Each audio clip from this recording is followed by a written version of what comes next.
Gostaria que os irmãos abrissem sua Bíblia em 1 Samuel, primeiro livro de Samuel, no capítulo de número 16.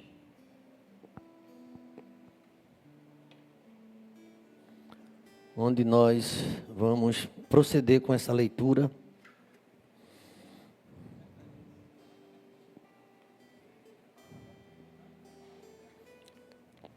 Capítulo 16. Eu venho meditando nesses dias, nesse texto, e confesso que essa mensagem seria quarta-feira passada, mas aconteceu algo maravilhoso. Sempre Deus ele nos surpreende, e foi o culto de gratidão de Salatiel, né? Ele veio aqui e realmente toda a igreja, eu vi a alegria da igreja, o crescimento, com seu testemunho, com a família aqui, né? E a gente viveu aquele momento, e eu disse, domingo então. E Deus permitiu a gente aqui nesse domingo ler esse texto. Queria que você mirasse na sua Bíblia, não importa a sua tradução. Leia como está na sua Bíblia, Samuel. Aliás, a gente tem um data show, a gente vai, os irmãos podem acompanhar, eu vou proceder com a leitura. Eu gostaria de ler realmente esse capítulo 16, do 1 até o versículo 13, que contém a mensagem do Senhor, e depois farei algumas aplicações, mas o texto básico é esse. O tema da mensagem é 2 reis, 2 corações, as diferenças que definem um legado. É o tema da mensagem desta manhã. 2 reis, 2 corações, as diferenças que definem um legado. A gente vai tratar do rei Davi e do rei Saul. A gente pode até inverter, Saul e Davi, que Saul foi o primeiro. E por quê? A gente está lendo muito esses dias os salmos, todos os dias. E a gente encontra Davi nesse salmo, a sua sensibilidade. Porque a gente reconhece Davi como realmente ele era um guerreiro, pecado, Davi, mas a gente vai ver a humildade desse rei. Era um monarca, o monarca mais bem sucedido de Israel. Reinou 40 anos, mas sempre se prostrava diante do Senhor. Sempre pedia misericórdia ao Senhor. Reconhecia que estava errado. Justo no teu falar, tu és justo no teu julgar. Eu nasci na iniquidade. Teve uma mensagem aqui, eu tenho meditado nesse texto. E hoje, gostaria que os irmãos com paciência e com reverência escutassem essa mensagem. Vamos proceder agora com a leitura. Vamos lá, a leitura. Capítulo 16, de 1 a 13. Então, disse o Senhor a Samuel: até quando terás dó de Saul, havendo eu rejeitado, para que não reine sobre Israel? Enche o teu vaso de azeite e vem, enviar-te-ei a Jessé, o belemita, porque dentre os seus filhos, me tenho provido de um rei. A igreja, o verso 2.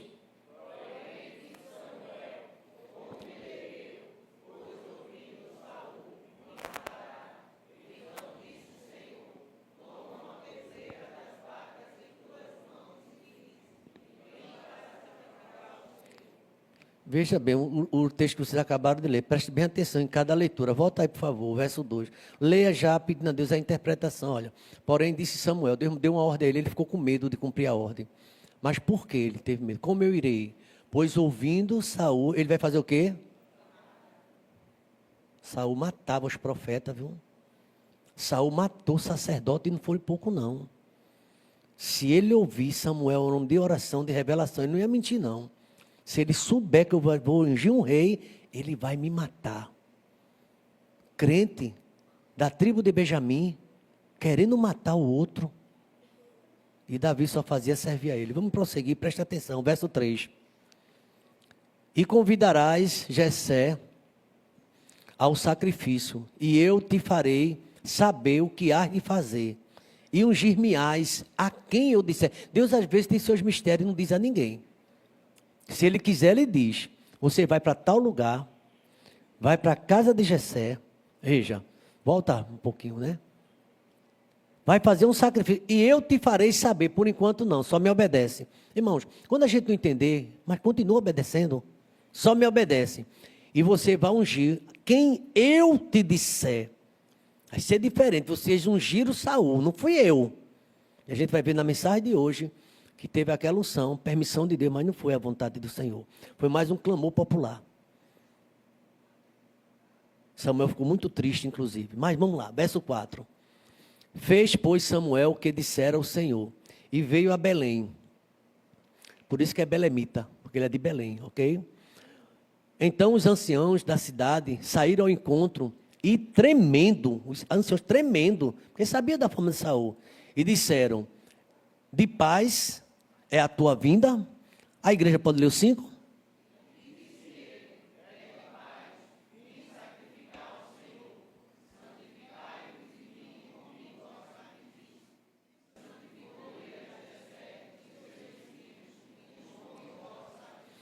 Isso é um ritual, profeta Samuel.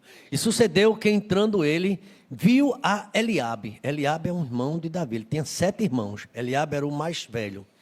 E disse: certamente está perante o Senhor seu ungido. A igreja pode ler o verso 7?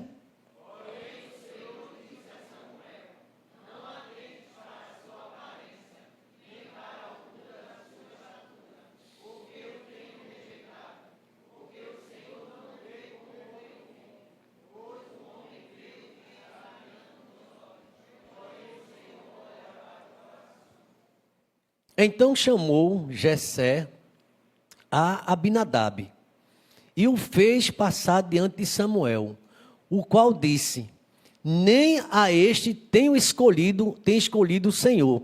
Verso 10, a igreja.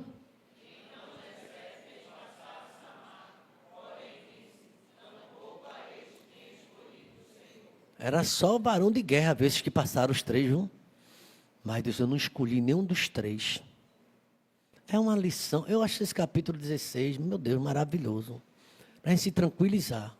A escolha não foi nossa, a escolha é de Deus. E quando Ele escolhe, Ele se responsabiliza.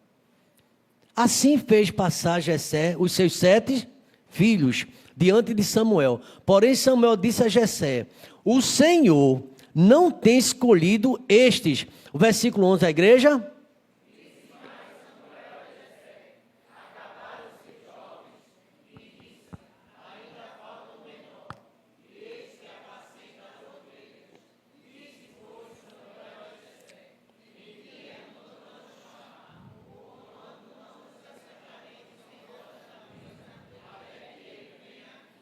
O profeta suspendeu o jantar, o almoço, não, ninguém, se não aparecesse que ainda está faltando. Então, mandou em busca dele e o trouxe. E ele era ruivo e formoso de semblante e de boa presença. E disse o Senhor: levanta-te, unge-o, porque é este mesmo, esse mesmo é. Derramou todo o óleo na cabeça dele. Verso 13, toda a igreja?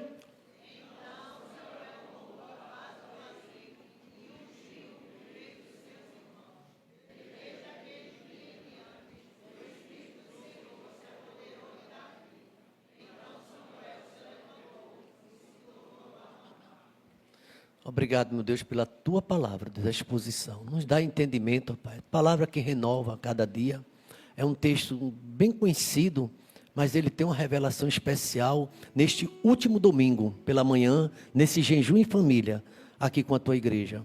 Nos dá entendimento, Deus, sobre esses 2 reis, Saul e Davi, sobre 2 corações e as diferenças entre eles e a definição de um legado. Nos ajuda, Pai.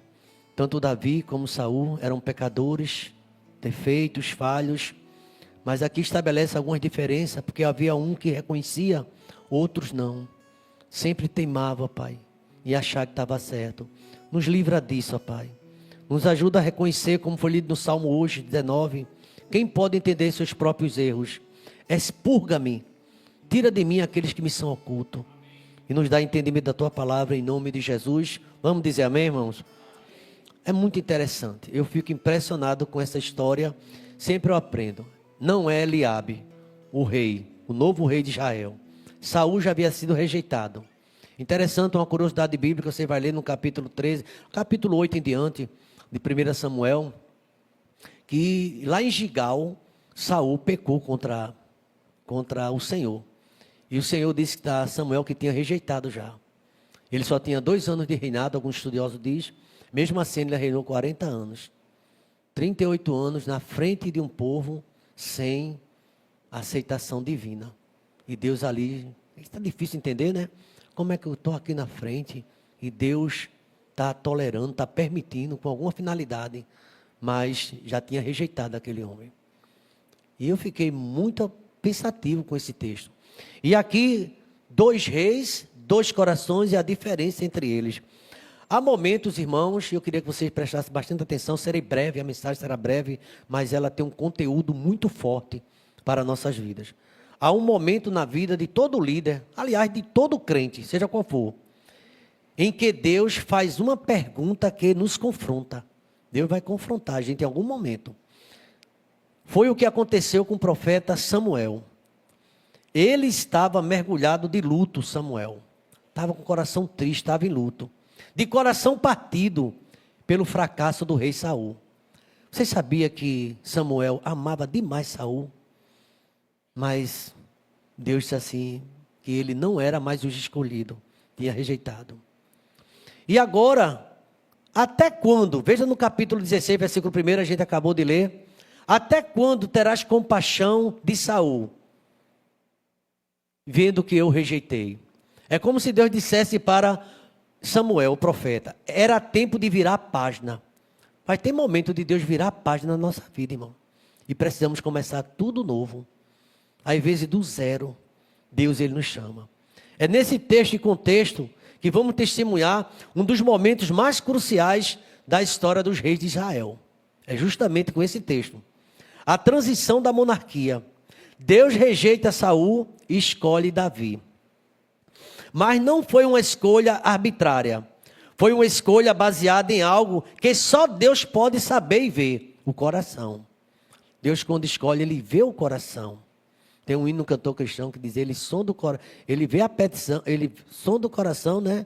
E vê a petição, tua fé, Jesus, contemplará. Ele vê o coração. Seu coração está sendo examinado agora, nesse momento, por Deus e o meu. Ele sabe de tudo que ocupa a nossa mente. Nossas tristezas, nossa alegria. E Samuel estava de luto. O Senhor não vê como o homem vê. O homem vê a aparência, mas o Senhor olha para o coração. Tem um ditado tão antigo que diz que as aparências o quê? Enganam. Isso é muito tempo. Lá no profeta Jeremias, capítulo 17, versículo 9, diz, enganoso é o coração. Coloca aí Jeremias 17, 9. Só para os irmãos terem uma ideia desse tema, como é profundo. Mas Deus, ele conhece o nosso coração. Sabe todas as nossas fraquezas, nossas falhas. Colocou, veja aí. Enganoso é o coração mais do que todas as coisas. E perverso. Quem o conhecerá? Verso 10, vamos lá? Eu, o Senhor, esquadrinho o coração, eu provo os pensamentos, e isso para dar a cada um segundo os seus caminhos e segundo o fruto das suas ações. Então está aí o primeiro ponto revelado nessa visão divina que ele ensinou a Samuel. Samuel, velho profeta, eu não vejo como o homem vê. Você viu Eliabe. Mas não é Eliabe que eu quero. Você viu Abinadab. Não é Abinadab que eu escolhi. Você viu até Samar. Mas não é esse que eu quero. Eu não vejo como o homem vê. A gente percebe aqui a origem. A primeira grande diferença está na motivação da escolha. Estou falando da diferença dos 2 reis. Que traz lições para a nossa vida. Saul foi escolhido por demanda do povo. Israel queria de todo jeito um rei. Como todas as nações, está lá em 1 Samuel capítulo 8, a partir do versículo 5, o povo colocou Samuel na parede do profeta, queria um rei. Os filhos de Samuel não poderiam governar porque estavam em falta, pecaram. Deus, ele ama nossos filhos, mas se nossos filhos estiverem em pecado, ele vai repreender. Ele vai repreender. O pai não paga pelo filho, nem o filho pelo pai, a alma que pecar, essa morrerá. Os filhos de Samuel não tinham condições. Os filhos do sacerdote ali não tinham condições de ser sacerdote. E Deus os reprovou. Deus, ele reprova quem está em falta. E a gente percebe aqui que Saul foi escolhido pelo povo. Deus concedeu o pedido, está lá em Samuel, primeiro livro, capítulo 5, capítulo 8, a partir do verso 5. Deus concedeu o pedido, mas foi uma acomodação à desobediência do povo. A escolha de Saul partiu da vontade humana, da pressão popular. Vamos escolher esse irmão, gosto tanto dele. Vamos colocar essa irmã no grupo. Tá, olha, essa irmã é uma bênção. E é minha amiga, é minha vizinha. O critério da escolha, qual seria? Oração, perguntar a Deus quem é. perguntar a Deus. Davi foi escolhido pelo povo. Por outro lado, Davi foi escolhido por iniciativa divina. Iniciativa divina. Está na Bíblia. Deus disse a Samuel: até quando terás compaixão de Saul, visto que eu rejeitei? Enche aí o teu chifre de azeite e vai. Eu vou enviar você a Jessé, porque dentre os teus filhos, eu provi um rei. 1 Samuel 16:1. Dentre os filhos de Israel, eu provi. Para os irmãos terem uma ideia, quando Saul desagradou a Deus, Davi tinha 14 anos de idade. E Deus já tinha escolhido, já proviu um rei lá. Deus conhece cada criança e o seu futuro, cada um de nós, irmãos. O futuro dos nossos filhos. Eu creio na soberania de Deus. Ele é soberano. E Ele faz do jeito que Ele quer. E aqui a gente vai ver um ato de soberania. Porque se você olhar direitinho, Davi também foi um grande pecador. Vai lá, enche um vaso de azeite. Você vai na casa de Jessé, porque eu provi um rei. Lá em Samuel 16:1. A escolha de Davi partiu do coração de Deus. Foi uma iniciativa soberana, não uma resposta à exigência do povo. Lá em Atos 13:22, se não me engano, por favor, foi agora recentemente o Congresso dos Homens, ou o 8º Café dos Homens, Davi escolheu, veja, e quando este foi retirado, lhes levantou, quando foi retirado Saul, lhes levantou como rei a quem? A Davi, ao qual também deu testemunho e disse: achei a Davi, filho de Jessé, varão conforme o meu coração, que executará toda a minha vontade. É impressionante. E você vai ver vários textos. Agora, todo escolhido tem um perfil. Ele pode até falhar e falha, mas ele pede perdão e pede misericórdia. Ele não se programa para pecar e pedir perdão depois. Não é assim que funciona. Então, Davi foi escolhido. Foi uma resposta, uma iniciativa divina. Assim como está lá em João, capítulo 15, verso 16. Quando a nossa vida espiritual é movida por demandas externas, opiniões ou pressões, estamos construindo casa sobre areia. Mas quando nós nos colocamos à disposição da iniciativa divina, descobrimos um propósito que vai além das expectativas humanas, da nossa expectativa. Deus escolheu, Deus vai prover, Deus vai providenciar, Deus vai preparar, Deus vai fazer um milagre na minha vida, na sua vida também. E Ele vai nos ter todas essas... Oh, que coisa linda, Salmo 139, versículo 23. Sonda, meu Deus, Davi, e conhece meu coração. Prova, meu Deus, e conhece meus pensamentos. Senhor, vê se há em mim algum caminho mau, e Deus via. Mas eu te peço, guia-me pelo caminho eterno. Davi pedia para Deus sondá-lo.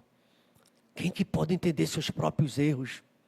Senhor, absolve-me, expulga-me daqueles que têm te ofendido, que eu não percebo. Então aqui, meus irmãos, uma lição preciosa. Davi foi escolhido porque Deus conhecia o seu coração. Deus não está impressionado com o nosso currículo. Deus não se impressiona com os títulos ou habilidades visíveis. Ele sonda as profundezas do nosso ser. O que Ele busca é um coração humilde, um coração sincero, um coração disposto, um coração quebrantado. O culto exterior é vazio se o coração estiver longe de Deus. Pode revirar os olhos, pode fechar os olhos, mas se o coração não for de adorador, está longe de Deus. Terceiro lugar, eu disse que seria bem objetivo. Terceiro ponto, a postura diante da unção que recebeu. Você tem unção de Deus? Veja a postura. A forma como a unção se deu revelar as diferenças profundas. Porque Saul também, ele foi ungido. Está na Bíblia, ele foi ungido. Saul foi ungido por Samuel em segredo. Foi em segredo. Toda a história está lá no capítulo 10. Você pode ler, foi em segredo. E depois confirmado por sorteio público. 1 Samuel capítulo 10, de 20 a 24. Vai seguindo. E Deus observando. Saul tinha um porte alto, era bonitão. A Bíblia diz que entre os homens da sua época, Saul, ele sobressaía. Os homens mais altos da época chegavam quase ao ombro de Saul. Saul era alto, bonitão, formoso. E agradou os olhos. Esse é o rei, tinha porte. Saul foi escondido. Tem gente aí que de repente nem sabe, de repente é pastor. Eu estava na Universidade Católica. fazendo curso de psicologia, e tinha uma irmã que dizia assim: pastor, ela aceitou a Cristo lá na sala de aula. Eu preguei para ela. Ela quis conhecer a igreja EBT. Veio ela e o noivo dela. Era um jovem. O noivo dela, sargento da aeronáutica. Nunca esqueci dessa cena. Aí ela se empolgou. Novo convertido, fica empolgada ali na Bíblia, devorando Bíblia. A gente estava perto do nosso recesso. E ela disse: pastor, eu vou mais na sua igreja. Como é que eu faço para ser pastora lá? Eu disse: não, não é assim não. Ela já queria o pastorado. Né? Não é assim não. Porque eu acho tão bonito. O jeito que Deus lhe usa aqui na sala, o senhor prega para um, prega para outro, todo mundo para escutar, acho bonito isso. Eu quero ser pastora. A minha mãe quer que eu seja advogada, porque ela é, meu pai também. Eu estou fazendo curso de psicologia, mas agora eu acho que eu descobri outra coisa, eu quero ser pastora. Ainda jovem ela, muito ainda meia... Aí ela chegou aqui, aí queria conhecer todo mundo, e tudo bem, veio com o noivo dela. E o noivo dela já era crente mais antigo, falei: calma menina, não é assim não. Aí a gente saiu de férias, eu não mais a vi mais. Quando eu voltei de férias da universidade, aí quando cheguei lá, ela me procurando. É só quem está procurando o senhor, pastor, é aquela menina, esqueci até o nome dela agora. Ela está doidinha ali procurando, perguntando se eu chegou. Aí viram que eu cheguei, né? O pastor estacionou agora, ele chegou. Aí ela veio ajudar mim. Uma novidade para o senhor, meu pastor. Sente aqui para o senhor escutar direitinho o que foi. Eu sou pastor agora. Arrumei uma igreja. Cheguei lá naquela igreja. Já estou até pregando, isso é sério, um mês só. Aí eu disse: tenha calma. Eu espero que até hoje ela esteja firme no Senhor, meus irmãos. Porque não é assim. As coisas não funcionam. Tem gente que quer uma liderança, mas não sabe o preço dela. O preço é muito alto, você não sabe o que é ser um pastor. Não tem ideia. Eu aperreei tanto esses dias aqui na igreja, com tantas situações que não vale a pena contar. E quando eu estava indo embora, depois de uma reunião, tanta coisa, alguém chega e diz: pastor, todos os ar-condicionados quebraram. Como é o nome da peça que quebrou? O compressor. Caríssimo, esse ar-condicionado grande. Quando ligaram, parecia um trator. Se isso não está normal, desliga isso, por favor. Aí pedi para desligar lá no salão social. Ah, ninguém aguenta o calor. Não aguenta. Liga o ventilador, abre o negócio, aguenta, agora desliga ele. Pedi para desligar todos os ar-condicionados. Depois saiu o irmão Joel. Joel está por aí? Joel, não sei se ele está. Filho de Ezequiel. Examinaram. O pastor precisa fazer uma investigação. Minha cabeça latejava. Eu disse: como é que vai ser agora? Aí é muito caro. A gente vai ver se acha um. Até difícil. Fiquei aperreado. Vou resumir porque a história... Passei a noite mal. Mal. 1h, 2h da manhã. A Marisa conseguiu dormir. Eu não conseguia. Disse: como é que eu vou fazer? Aí eu pensei: campanha para consertar minha cabeça. Eu: Jesus, dá um jeito, Jesus. Quando foi no outro dia, eu vim embora para Camaragibe, era uma sexta-feira. Aí Agnaldo liga para mim, o diretor de patrimônio: pastor, foi um problema que a CELP fez na rua. Inverteu sei lá, um negócio assim. Inverteu o quê, Agnaldo? A fase. Aí deu bronca em todo, não sei como queimou, irmãos. Se a gente insistisse para querer friozinho, ia queimar tudo. O técnico disse. Aí no outro dia, o rapaz olhou tudinho, está tudo, ó, com silêncio. Aí eu disse: meu Deus, o que seria da minha vida sem a tua misericórdia, Senhor?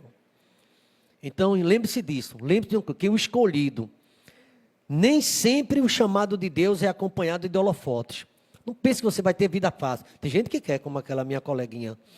Você vai ser o líder, ninguém chega junto de você. Tenha cuidado, o líder é o mais carente que tem dentro da igreja. Nunca esqueça disso. Se você é líder, você não é manda-chuva. Porque a Bíblia diz: aquele que quiser ser maior, seja o quê? O menor. E a quem muito foi dado, mais humildade, mais atenção. Aí você vai ser mais, porque você é parecido com Cristo. Então aqui, muitas vezes, Deus nos prepara na obscuridade, na rotina, longe dos olhos humanos. Qual foi o preparo de Davi? Estava por detrás das montanhas, tomando conta de ovelha. E ninguém foi chamado, ninguém convidou, mas Deus está preparando. Não importa onde você estiver, você é um escolhido, o escolhido de Deus. Deus está preparando você.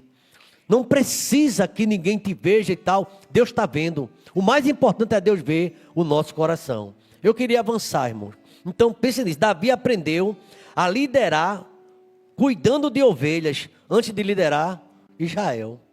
O Senhor é o meu pastor. Davi era um pastor de ovelhas.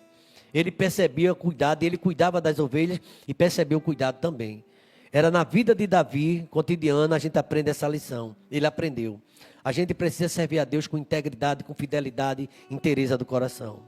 A presença do Espírito Santo, saída temporária e permanência poderosa. No versículo de número Samuel 16:14, a obra do Senhor na vida de cada um foi o divisor de águas. Saul experimentou a presença do Espírito, mas esta se retirou. A Escritura diz que o Espírito do Senhor retirou-se de Saul.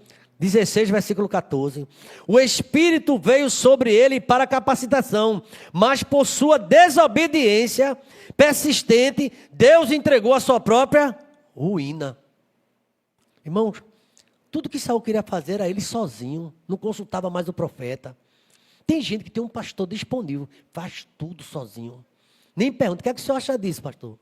Mas num dia que quebrar a cara, na linguagem de hoje, aí todo mundo vai em cima, fez, o pastor sabia disso? Não. São pastoras e pastores dentro da igreja, que acham que faz, mas não perguntam uma opinião do seu pastor, dos seus pastores. Devia ter muita humildade, ó, está tudo festa aqui, ó, tudo prontinho e tal. Vocês acreditam, eu vou dizer algo aqui, eu estou falando a verdade, não me. Doutor Tiago, pastor Abisai, toda vez que ele está escalado para pregar, ele manda para mim um texto, os tópicos, e pergunta, tá bom, pastor? Eu disse, vige que homem humilde. Doutor Tiago Arruda, viu?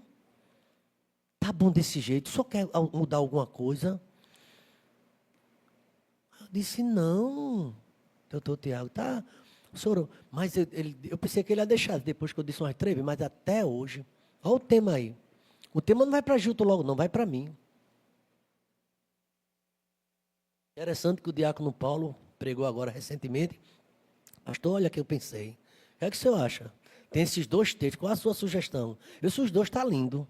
Pergunta a Deus aí, escolhe, que eu deixo à vontade também. Mas isso aí é humildade. Que nada, pastor Saná, que o negócio aqui sou eu, a rainha, sou eu. Aqui é o que mando e demando. Quando vier os problemas, você não consulta. Saul deixou de consultar Samuel. É isso que eu estou dizendo, é a Bíblia, estude e leia. Deixou de consultar o profeta. Sabe o que aconteceu quando o povo queria ampliar as tendas? Aqueles profetas, a Corém, escola de profeta, chamaram Eliseu. Eliseu, a gente vai pegar umas madeiras, tu pode vir comigo? Ô, rapaz, coisa linda. Aí ele falou, eu vou. Aí estava lá cortando tudinho, o profeta por lá, caiu o machado aonde? E agora? Ai, meu Deus, era emprestado. O profeta, onde foi? Parece que não serve para nada profeta às vezes, né? Foi ali, ele pegou um gravetozinho, fez isso, ó. Aí o machado. Shhh. Será que a gente não lê isso, Bíblia? Não, mas aí não é com ele, é comigo. Tem oportunidade, seu pastor está ali. Estou à disposição. Mas o rejeita. Mas você querendo ou não, minha linda, é o teu pastor. E Davi reconhecia isso. Ele se humilhava, ele conversava com Samuel. Eu segui a orientação do profeta Samuel. E Davi era obediente. Quando Natan disse, esse homem é tu que está em pecado. Ou se fosse com Saul, guardas, aprenda esse desaforado, está afrontando o rei no quarto dele. Sabe o que Davi fez? Quem lembra? Jogou-se no chão. Chorou. Aí Deus usou Natan e disse, diz a ele que ele não vai morrer não. Ele é muito humilde. Depois daquele Salmo 32, 38, 51, se tiver um rei em Israel mais humilde do que Davi, eu duvido, irmão.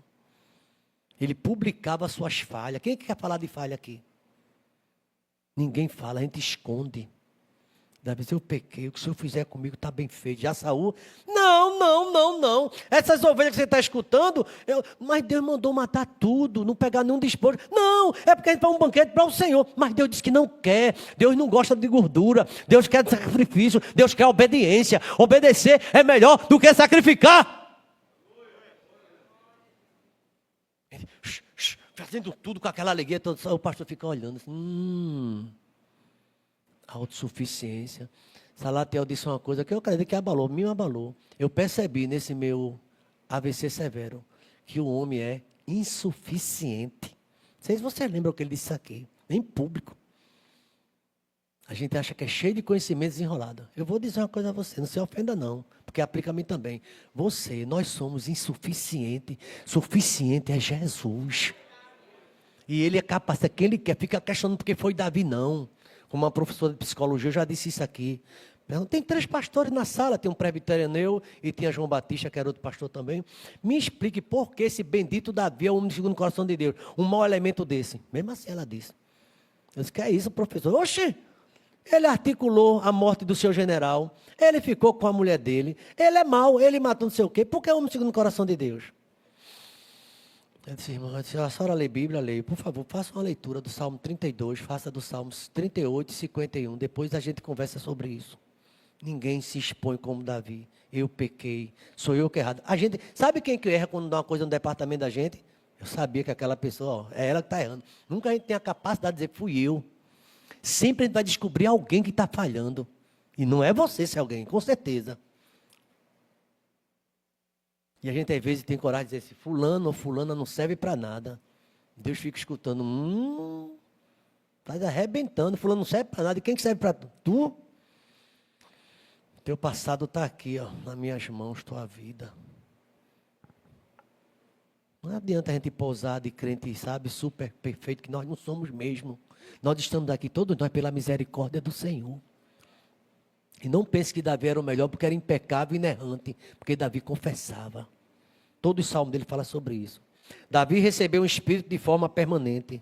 Então Samuel tomou aquele azeite, ungiu no meio de seus irmãos. Não foi escondido não, viu? No meio de seus irmãos ele foi ungido. E desde aquele dia em diante, o Espírito do Senhor apoderou-se dele. O Espírito não veio apenas para uma tarefa, mas veio habitar e capacitar ele a vida toda, o reinado todo. Deus não vai se afastar de você a vida toda, porque o Espírito Santo que habita em nós vai nos dirigir. Ele nos ensina até a orar, como a gente às vezes não sabe. Eu não sei orar, pastor, eu sei, já estou tanto na igreja. A gente às vezes não sabe orar. Lição. A presença do Espírito Santo não é um extra na vida do crente. É algo essencial, fundamental na nossa vida, ser cheio do Espírito Santo. Quando a gente é cheio do Espírito Santo, a gente evita muita coisa, viu? A gente sai da roda dos escarnecedores. Aquela amizade ruim que tem aparência, você se envolveu porque você quis. Aí começa a se envolver, um abraço, um cheirinho, um não sei o quê, daqui a pouco o teu nome está aí espalhado. Tem que dizer. A Bíblia manda a gente se evitar toda aparência do quê? Do mal. Eu quero já concluir, pastor Abisaí, a gente vai concluir e vai orar. O fruto do Espírito Santo. Tormento e conforto. Uma certa vez tem uma revista antiga que meu pai, ele era assinante dessa revista. Uma revista era Chamada da Meia-Noite. É muito antiga essa revista. Chamada da Meia-Noite. E ela falou sobre o Dr. Herbert. Era um teólogo. Que disse que no inferno quem está atormentando todo mundo lá não é o diabo não, é Jesus. A gente acha que o diabo manda no inferno, faz festa lá, né? O diabo está sofrendo, ele e seus anjos, atormentados. Aí a pergunta, se é o diabo que está atormentado, quem está atormentando ele? É Deus. Deus atormenta qualquer um e acaba. Deus irado. E ele disse assim, que escandalizou muita gente, mas eu entendi, o diabo é um diabo de Deus. Toda vez que o diabo ia querer acabar com Jó, perguntava a ele, eu posso ir? Pode, mas vai até aí. Quem disse que o diabo faz o que quer? Está dando muita bola ao diabo, viu? A gente que é de Deus, ele não toca. Só se Deus permitir. Só se a gente estiver dando lugar a ele, com fofoca, com intriga, com disse-me-disse. Aí está dando lugar a ele, ele entra abaixadinho. Porque a gente está dando lugar a Satanás. Vamos ficar de pé, estou terminando. Fruto do Espírito Santo. A consequência da presença ou ausência do Espírito é vista claramente na condição de interior de cada um. Saul foi atormentado por um espírito maligno. E um espírito maligno da parte do Senhor o atormentava. 1 Samuel 16:14. Isto resultou em uma paranoia, medo, ciúme e uma vida marcada por tormento e instabilidade. A pessoa, quando tem o Espírito de Deus, tem medo de tudo. Acha que não consegue, acha que fulano quer tirar seu lugar, acha que estão falando mal, fica com essa paranoia, quase uma pessoa esquizofrênica. Vão querer me humilhar, vão querer me tirar, vão querer isso, para com isso. Isso é tormento, Deus quer te dar uma vida de paz. Davi foi instrumento de conforto e paz. A solução para o tormento de Saul foi trazer Davi que tocava harpa. E sucedia que quando o espírito maligno da parte do Senhor vinha sobre Saul, Davi tomava a sua harpa e tocava com a mão. Então Saul se sentia aliviado, se achava melhor, e o espírito maligno se retirava dele. 1 Samuel 16, 23. A presença de Davi, cheia do Espírito Santo, trazia refrigério. Um crente cheio do Espírito Santo traz alegria para quem está perto.